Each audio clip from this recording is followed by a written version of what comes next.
Di balik riak air dan kedalaman laut, kehidupan telah berlangsung jauh sebelum kita lahir. Di sanalah Pisces, atau ikan, menjadi bagian penting dari ekosistem, dari sungai kecil hingga samudra luas.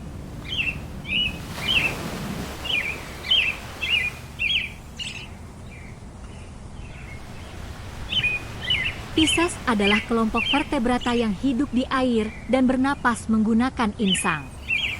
Mereka memiliki tulang belakang, tubuh bersisik, dan sirip untuk berenang. Dari segi evolusi, mereka adalah pionir kehidupan bertulang belakang di planet ini.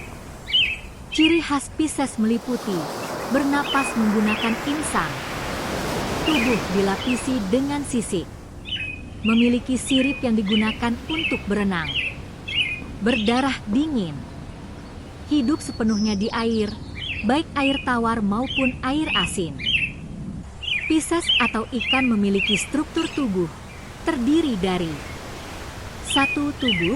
Umumnya ikan memiliki bentuk yang aerodinamis dan disesuaikan dengan kehidupan di dalam air. Tubuh ikan biasanya dilapisi dengan sisik yang berfungsi sebagai pelindung dan membantu mengatur suhu tubuh.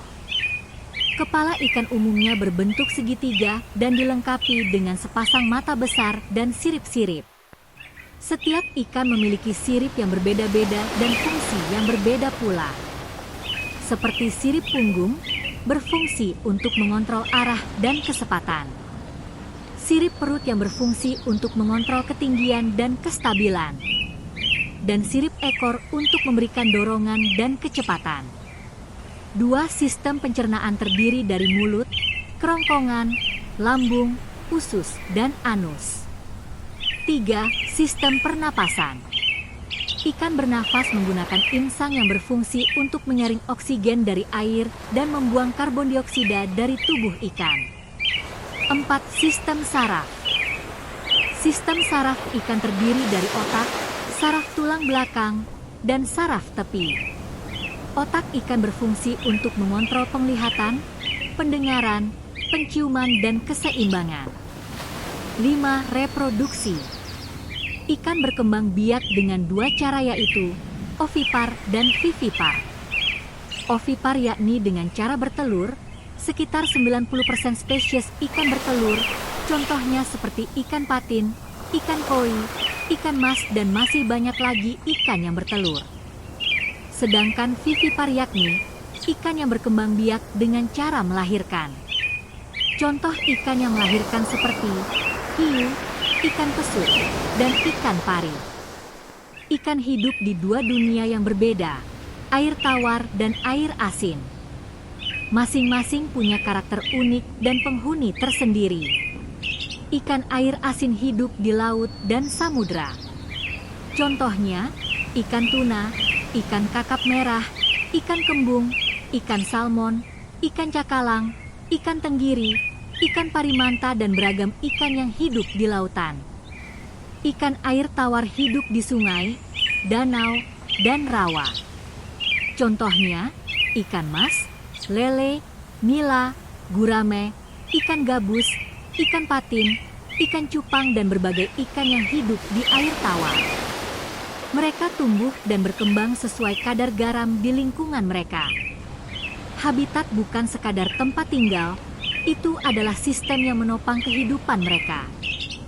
Ikan bukan hanya berenang bebas, mereka adalah penghubung kehidupan. Mereka menjadi makanan bagi burung, mamalia laut, dan predator lainnya. Menyebarkan nutrisi melalui kotoran yang menyuburkan tumbuhan air. Menjaga keseimbangan populasi plankton dan serangga air. Bagi manusia, Pisces adalah sumber protein, omega 3, dan mata pencaharian. Pisces menjadi makanan bergizi bagi manusia.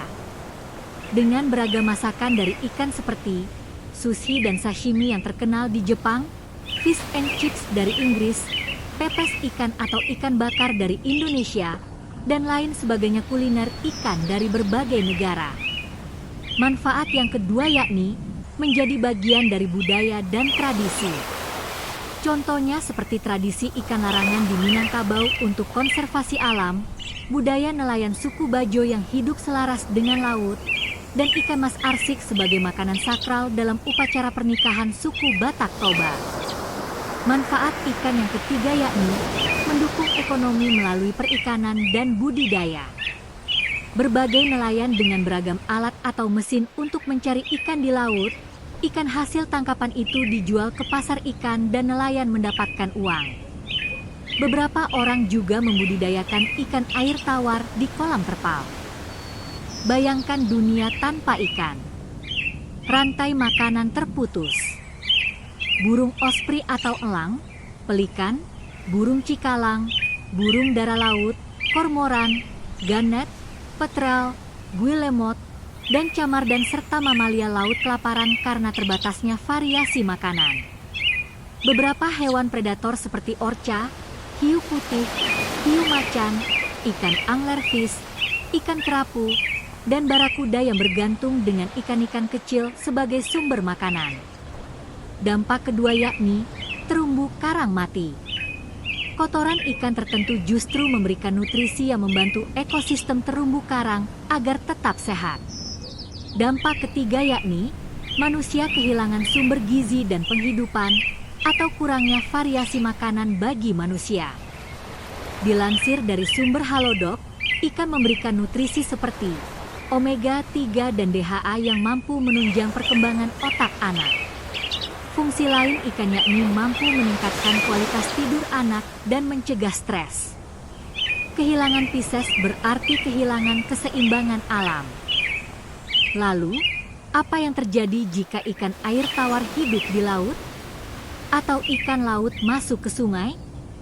Tubuh mereka tidak dirancang untuk menyesuaikan kadar garam yang berbeda. Ikan air tawar bisa mengalami dehidrasi di laut, contoh ikan koi di lautan yang mati. Sementara ikan laut bisa membengkak dan rusak di air tawar.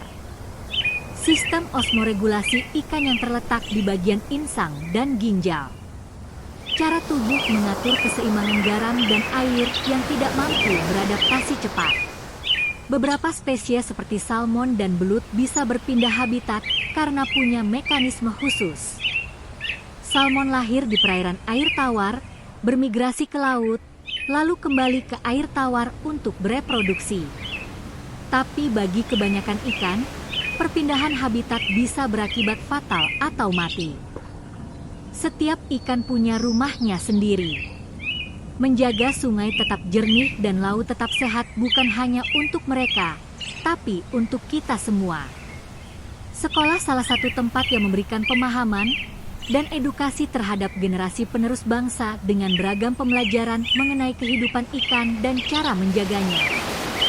Karena saat habitat rusak, kehidupan ikut terancam. Mari kita jaga air, jaga ikan, dan jaga masa depan.